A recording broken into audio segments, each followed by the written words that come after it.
Dear brothers and sisters, in the course of these days, we have been hearing about miracles Jesus performed, and as I said, the gospel writers have narrated them in the form of stories. Today's story, in a way, it takes place in a non-Jewish land, in Tyre, Sidon. What do we learn, or what message can we take from this miracle?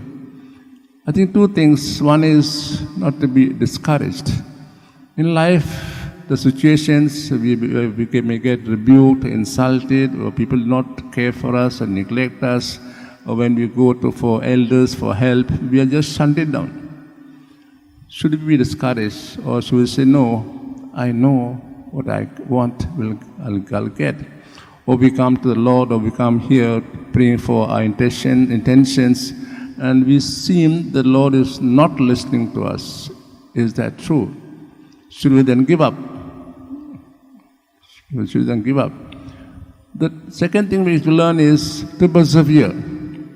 We heard in the gospel passage that woman is not asking for a favor for herself, but for her daughter, who is the demon. She does not give up.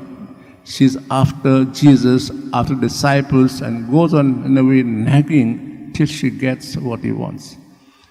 Maybe we could pause and ask ourselves, do we behave like the woman? Is our faith as strong as that?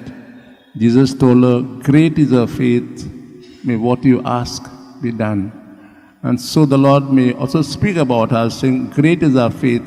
May the Lord ask, and therefore what we ask will be given to us. We pray for ourselves, especially when you find difficult situations and everything seems to be topsy-turvy, nothing seems to be clear, we are all in the so-called darkness.